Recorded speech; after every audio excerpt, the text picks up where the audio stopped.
Hello, everyone. My name is Kian, and today I'm presenting on how our understanding of gender and sexuality contributes to the formation of patriarchy and heteronormativity. We often think of gender as a personal identity, but as our course materials show, it's actually a powerful social system. My project focuses on the boy code, the rigid expectations placed on masculinity, and how these expectations serve as a structural pillar that holds up the patriarchal power. By looking through the lens of the documentary The Mask You Live In, we can see how the masks the forced to wear actually protect and maintain a larger system of inequality. So, what exactly are we going to be talking about? First, we're going to define some key terms. We're going to go over the mask you live in. We're going to talk about homogenic masculinity, gender policing, heteronormativity. We're going to talk about some manhood acts and the costs, and then we're going to do a little check in and then finish up our presentation. So, first, we need to define some key terms. And to understand this fully, this is just something that's necessary. According to our textbook, patriarchy is a system in which men hold the primary power and the predominant roles in political leadership, moral authority, and social privilege. But how does this power stay in place exactly? It stays in place through gender normativity. In chapter 6, Wade and Forrest discuss the no sissy requirement, and this is the idea that masculinity is primarily defined by the rejection of anything feminine. If you are a boy, you must prove you are by not being a sissy or weak or feminine in order to be respected. So, the mask you live in. The Mask of Masculinity.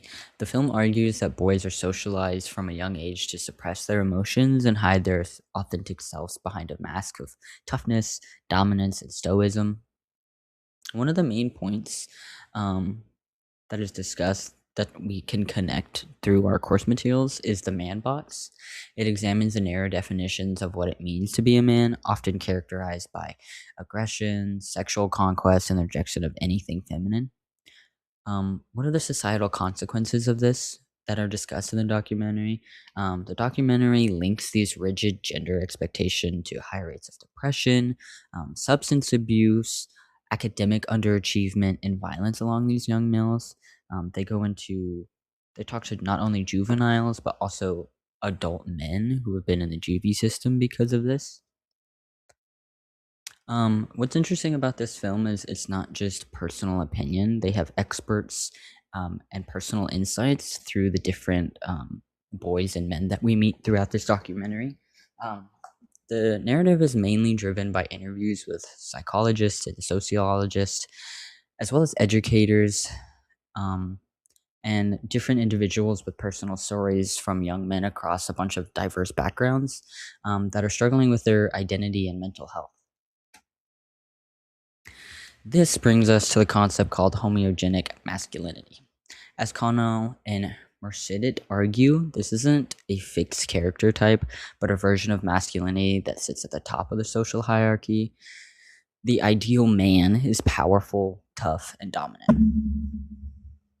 Most men cannot live up to this ideal, yet they often make what is the textbook calls the patriarchal bargain.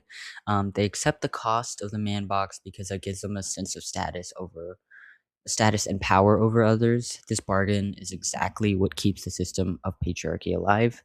Even if the mask is uncomfortable, it offers a seat at the table for power. Moving a little bit deeper into how these norms are enforced, we need to examine the role of language. In the film The Mask You Live In, we can see that the boys aren't just born knowing how to hide their emotions, they're policed into it by their peers or maybe their parents. To understand this sociologically, I've included a foundational quote from C.D. Pascoe's research. Um, the fag is not necessarily a static identity attached to a particular boy, but rather a fluid identity that boys constantly strive to avoid. Masculinity is part of the reputation of the feminine. She argues that the use of homophobic slurs, what she calls the fag discourse, isn't always about boys' actual sexual orientation. Instead, it's more of a fluid label that is used to push any behavior that is deemed unmasculine or feminine. By using this language, boys are constantly checking one another to ensure no one leaves this man box. This creates a very high stake environment where being a man becomes synonymous with not being gay or not being like a girl. And this is exactly how heteronormativity is enforced.